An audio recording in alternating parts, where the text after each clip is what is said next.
Lá voltando. Olha o que diz o artigo 5º do ECA.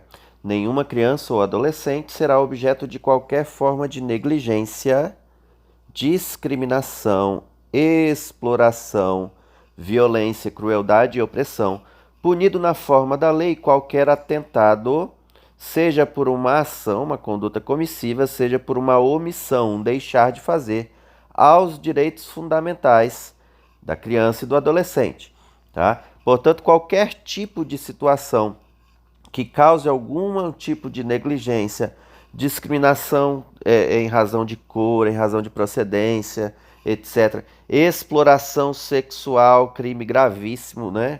Principalmente cometido contra crianças e adolescentes. Exploração financeira do trabalho, colocando crianças, por exemplo, para trabalhar em carvoarias. Tudo isso será enquadrado como um atentado aos direitos fundamentais da criança e do adolescente. Na interpretação desta lei, levar-se-ão em conta os fins sociais a que ela se dirige, as exigências do bem comum, os direitos e deveres individuais e coletivos e a condição peculiar da criança e do adolescente, como são pessoas em desenvolvimento. O que isso quer dizer?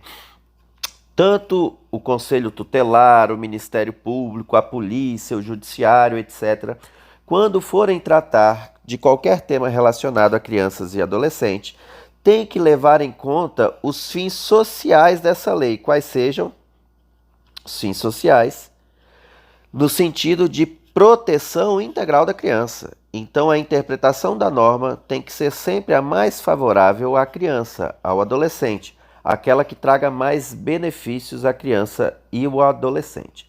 Título 2 dos Direitos Fundamentais, capítulo 1 do Direito à Vida e à Saúde.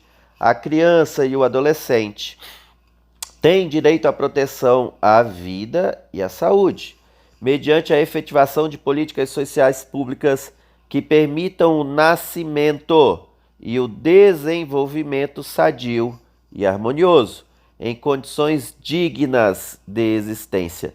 Não é apenas nascer e sobreviver, é viver em condições dignas de sobrevivência, tá? Isso daqui a gente já tira a ideia também de que o nosso estado ainda é proibido o aborto, salvo em situações específicas que o Código Penal permite, tá? E a decisão do Supremo sobre os fetos anencéfalos. A regra é que toda criança, todo feto tem o direito de nascer, tá? Isso está previsto no Estatuto da Criança e do Adolescente. Da mesma maneira, o desenvolvimento dessa criança tem que ser sadio, no sentido de que ela precisa brincar na idade correta, começar a aprender um trabalho também na idade correta e assim por diante. É assegurado a todas as mulheres o acesso a programas e políticas de saúde da mulher e de planejamento reprodutivo e às gestantes nutrição adequada, atenção humanizada à gravidez, ao parto, ao puerpério, que é o período logo após o parto, atendimento de pré-natal, perinatal e pós-natal integral no âmbito do Sistema Único de Saúde, o SUS. É garantia da mulher, tá? De que durante toda a sua gestação ela será bem atendida, porque a saúde da gestante impacta diretamente na saúde da criança, sem dúvida nenhuma, na saúde do feto e da criança que vai nascer, tá? Então é preciso que as políticas públicas se adequem a se amoldem a essa determinação da lei e deem de fato, por exemplo, a questão da gravidez humanizada, né? É muito comum, lamentavelmente, a chamada violência do obstetra, né? No sentido de que é, não é fácil o parto em si, né? Então, os mecanismos de saúde, os órgãos de saúde, etc., precisam respeitar a mulher nesse momento mais complicado da vida dela, tá? Tudo, se a mulher não tiver condições de pagar, não tiver um plano de saúde ou por opção mesmo, ela será atendida do início ao fim da sua gravidez no Sistema Único de Saúde. O atendimento pré-natal será realizado por profissionais da atenção primária, né? aquele pessoal da saúde da família, que faz visita, etc., tá? Esses profissionais já vão atender durante o pré-natal. Os profissionais de saúde de referência da gestante garantirão sua vinculação no último trimestre da gestação ao estabelecimento em que será realizado o parto, garantindo o direito de opção da mulher. Aqui é o seguinte, durante a gestação a mulher costuma confiar mais em um médico, se sentir mais acolhida com um determinado médico ou médica. Então estabeleceu-se o direito, dentro do possível, claro, né, de que o parto será realizado por esse médico que atendeu a mulher durante o pré-natal, etc. Tá? Dentro do possível, tá, gente? Às vezes o médico muda, está de férias, a mulher vai para outra localidade também, e isso não será possível. Então não é algo definitivamente obrigatório, mas é uma preferência, ok? Os serviços de saúde onde o parto for realizado assegurarão às mulheres e aos seus filhos recém-nascidos alta hospitalar responsável e contra-referência na atenção primária, bem como acesso a outros serviços e a grupos de apoio à amamentação. Por exemplo, a amamentação não é algo tão simples quanto parece, né? Às vezes a mulher passa algumas dificuldades, tal, para conseguir ali no início.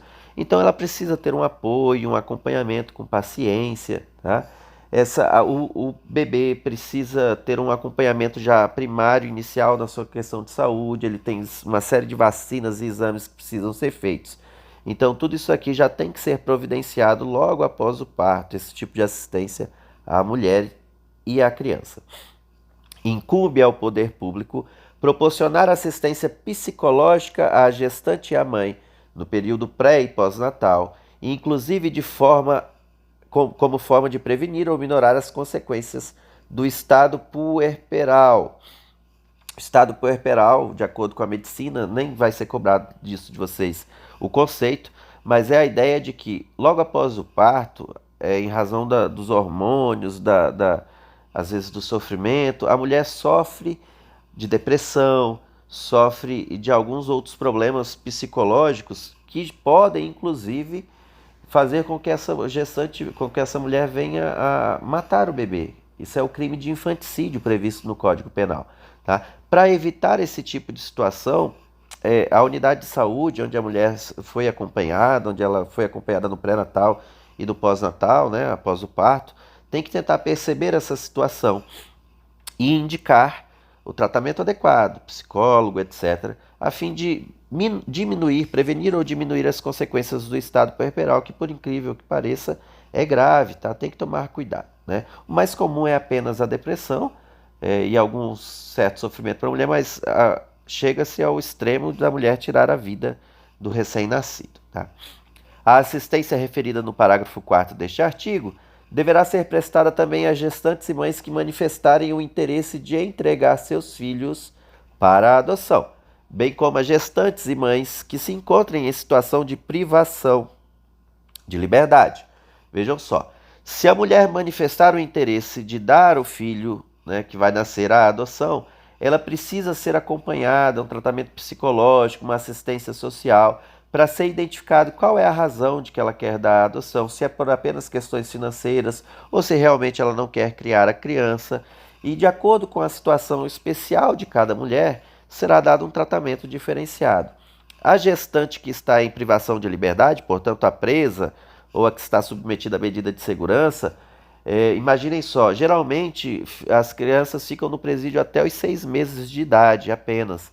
Então essa mãe precisa ser preparada, por exemplo, para o momento em que o filho tiver que sair daquela localidade. Por mais que a maternidade, como é chamada no presídio, seja menos ruim do que o resto do presídio, a criança não cometeu crime nenhum, ela não pode crescer dentro de um presídio, né? Então haverá um momento da despedida e a gestante precisa de um acompanhamento nesse aspecto. A gestante e a parturiente têm direito a um acompanhante de sua preferência durante o período do pré-natal, do trabalho de parto e do pós-parto imediato. Era muito comum que fosse negado às mulheres, durante o parto, um acompanhante, principalmente em hospitais públicos, né? Então, às vezes a mãe, né, a mãe da gestante quer acompanhar, o irmão, o marido, tanto faz, né, a esposa, o cônjuge, né, tanto faz. Tem direito, quem vai escolher é a mulher. Não pode, em hipótese nenhuma, esse direito ser negado à mulher, tá? Cabe responsabilidade, tanto civil, administrativa, eventualmente penal, do responsável pela negativa, tá? Isso é um direito da mulher, porque daí ela se sente mais segura, né? E o parto transcorre com mais tranquilidade. A gestante deverá receber orientação sobre aleitamento materno, alimentação complementar saudável e crescimento e desenvolvimento infantil, bem como sobre as formas de favorecer a criação de vínculos afetivos e de estimular o desenvolvimento integral da criança. Aqui a ideia é de permitir que a criança, logo após o parto, a mãe e a criança sejam acompanhadas, porque há uma série de situações necessárias, né? A partir de que momento a criança pode comer, né? Que tipo de alimento a criança vai ter até tantos meses, isso tudo não são todas as mulheres, todas as pessoas que sabem, né? Então, os centros de saúde precisam acompanhar. A gestante tem direito a acompanhamento saudável durante toda a gestação e a parto natural cuidadoso. Parto natural cuidadoso, estabelecendo-se a aplicação de cesariana e outras intervenções cirúrgicas por motivos médicos. Vejam só, o tipo de parto, em regra, é uma escolha da mulher. É ela que sabe se ela vai dar conta de ter um parto normal ou não, tá? Então, se ela quiser tentar o parto normal, toda a equipe de saúde vai ter que acompanhar com tranquilidade, com paciência. Parto normal tem hora para começar, não tem hora para acabar, né? Na verdade, nem tem hora para começar, que às vezes vem de surpresa, né? Mas começou, não sabe que horas vai acabar. O médico só vai poder escolher a cesariana ou outro tipo de intervenção cirúrgica se for em questão de proteger a mulher e a própria criança, né? Porque às vezes, dependendo do tempo, etc., das condições, vai ter que ser cesariana. Mas a escolha, a princípio, é da mulher. Parágrafo 9º. A atenção primária à saúde fará a busca ativa de gestante, que não iniciar ou que abandonar as consultas de pré-natal, bem como da puérpera, que não comparecer às consultas do pós-parto. Vejam só, se a mãe deixa de ir nas consultas sem um motivo justo, isso é prejudicial tanto a ela, né, tanto a gestante quanto a própria criança. Então, os serviços de saúde, em especial o Serviço Municipal de Saúde, vai tentar descobrir qual que é a razão desse abandono da questão do acompanhamento da gestante, tá? Se é por motivo financeiro, psicológico, etc. Para finalizar a segunda aula, parágrafo 10. Incube ao poder público garantir à gestante e à mulher com filho na primeira infância que se encontrem sob custódia em unidade de privação de liberdade, ambiência que atenda às normas sanitárias e assistenciais do Sistema Único de Saúde, para o acolhimento do filho, em articulação com o sistema de ensino competente, visando ao desenvolvimento integral da criança. Lembrando, quem está presa, quem está com privação de liberdade é a gestante. A criança não deve nada. Então, o ambiente para que se. E a criança tem o direito de ficar com a mãe e a mãe com a criança, pelo menos durante um tempo, né? Então, esse ambiente precisa ser adequado, tá? Precisa ser salubre, precisa ser arejado, precisa ser mais limpo que o normal, né? Dentro de um presídio. Ou seja, é um local menos ruim dentro do presídio, tá? Sempre em benefício da criança. Eu sei que a gente vai fazer concurso para a polícia, a gente costuma pensar que quer que preso se lasque, mas aqui você tem que pensar na criança, tá? Sempre tendo como ideia a criança, ok? Até daqui um pouquinho para a nossa terceira aula.